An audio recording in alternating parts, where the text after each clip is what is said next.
On average, any given country is meant to have 5.7% of its population who struggle with drug addiction. But for Nigeria, in terms of population, we have about 14%, which means that it is twice as likely for Nigerians to struggle with drug abuse than, say, any other given country on average.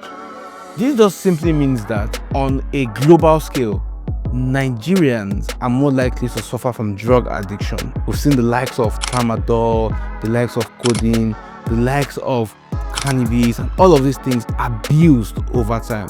We've seen the effects and the consequences. We've seen students who use all of their school fees for drugs and all of those things. We can blame all of these things on peer pressure, which is a factor. We can blame it on poor parental guidance. We can blame it on a whole lot of things. But the question is, in all our blaming, are we leaving out a very crucial and essential factor that nobody ever really talks about? And that's why we are here. You might ask, what is that factor? Well, you can hear it in your speakers when it plays. You can hear it in your TVs. You can hear it every single place you go to. You can hear it from the lips of a friend. And it's music.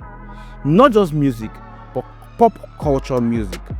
Is there some sort of correlation between all of this rap music and the effects it has on youth in the context of drugs? Or is it that these rap songs sung by these people actually creates a culture that leads people towards certain kinds of drugs within certain periods in time? We're going to be exploring this. Why not stay with me for the next couple of minutes? Thank you. What causes drug abuse? Now, there are a series of causes, but we don't talk about some as much as others. One of those things we don't talk about is the use and the abuse of music to the youth in the direction of drug abuse. And I'll explain what that means. But let's take a trip down memory lane, shall we? Last 20-25 years ago, where music was being imbibed and ingested by Nigerians. And we're going to start with this song. Smoking Cannabis is the name of the song, sung by Dr. Dre and Snoop Dogg featuring Nate Dogg. And it says this towards the end, I smoke weed every day.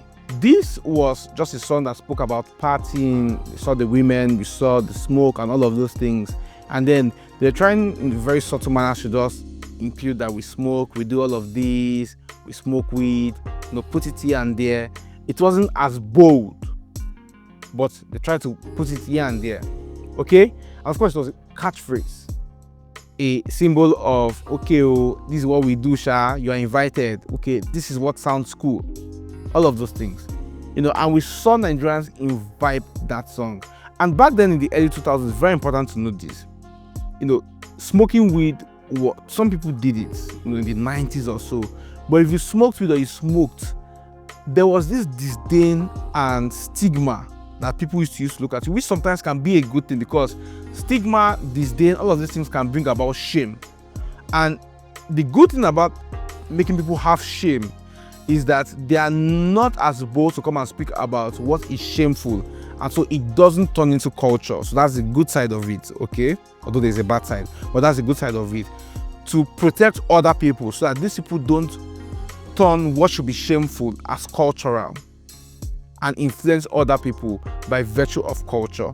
And so we see these people bringing in these things in bits and pieces, suggesting it to you. Now, forward to 2003 when 50 Cent sang in the club. When 50 Cent sang in the club, 50 Cent says this somewhere in the song: "Look, mommy, I got the X if you into taking drugs." Now, X is referring to ecstasy, which is like a pill that is being popped, right? This song went viral. Sung in clubs. As a child in primary school, I knew that song. When you look at the content of this song, it's talking about sex, talking about taking drugs and all of those things, but in subtle ways. Because he uses the word X. And so he uses it in such a way, but you're not asking, what is X? But you don't know it is ecstasy. So you have to now go and do your own research. Now, okay, this is what he's talking about. So it sounds cool, but you need to decipher it a bit just to understand what he's talking about. You get what I mean? As time went on, 2011, about a decade later from our point in view, Snoop Dogg released a song with Wiz Khalifa and said, "So what, we get drunk? So what, we smoke weed? We are just having fun. We don't care who sees." It's no longer suggestive anymore. They're no longer telling you we are inviting you. They are telling you this is what is cool. And if you're not part of it, then you're the loser. Then you're the odd one out. This is who we are and we are proud of it. They are saying it, they're not using guy names, that they're not trying to make it undercover. They are saying it as it is. I didn't smoke weed, but that song was switched to sing. But you don't understand something. While you're singing something, it is suggesting something. It is being imprinted and implanted into your mind. And if everybody is singing the same thing, then what everybody is singing now becomes culture. And now they are not being shy about it, they're not putting it in quotes, they're saying it out loud. So put that in mind.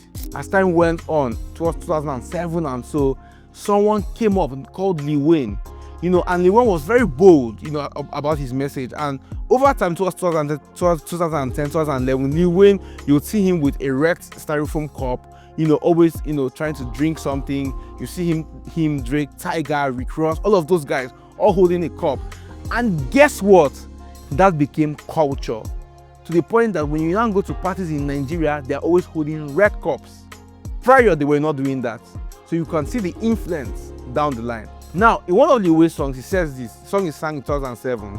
I feel like dying. He says this. Jumping off a mountain into a sea of codeine. So, this is just poetry for saying that he wants to take as much codeine as possible. Take so much codeine that he feels like he's drowning in it. In No Lie in 2012, he says this. I am sipping on that lean. Don't bring me no bottles. Ho? Okay? So he's now talking about his preference for codeine over alcohol. Now, even MI understood the influence of these rap stars on the youth at the time in 2012. In 2012/2013. And so he says this. A lot of impressionable young people have started taking the scissor, which is codeine mixture. Scissor drinking is a growing fad among young people in Nigeria. Why, as he explains, we see a lot of American rappers drinking a liquid mixture in a white or red cup in their music videos. And this is just proof of the fact that when you idolize a person, you idolize their lifestyle. You can't separate them, because idolizing a person is taking them in the complete package. And so idolizing a person is loving them so much that your defense for them begins to come down, and so their lifestyle begins to speak to you in subtle manners till you get to that place where you feel comfortable with them. Have you noticed that when you dislike a person, before they say anything, there's already a bias that wants to speak against what they are saying? But when you love a person, you are more willing to listen to them. That's what happens when you idolize these people. You don't just fall in love with them, you fall in love with their lifestyle. Over time. It takes time, but over time. Before any change happens, there has to be some sort of media coverage around it. Any agenda, when you want to change the educational system of the world, and by education I mean the thinking pattern of people in the world, you use the media to control people, because that is the biggest tool through which you're going to reach people. And so when we have media, or a certain part of media focusing on how people should do drugs, how doing drugs is cool, and we can see over the years how, back then if people did drugs, you're known as a bad boy. Don't associate with him, he's a bad boy. And back then in their songs, they were subtly trying to inject it here and there, and then they became bolder, and so culture shifted. We became bolder about it. So you can see the correlation. It's actually a causation relationship whereby one is causing another. And so you'd realize that although you might think that it's just a song, it's cool, but it's suggesting something to you. The only thing that is missing is the right opportunity. When you get a temptation around that, your guard is already down, and it's easier to suggest such things to you. Media controls culture, and then culture in turn influences you. It's important to understand how these things work, because when you're not aware of a system, it's likely to be used to take advantage of you. And we can see how the songs that we listen to, translate to how we behave.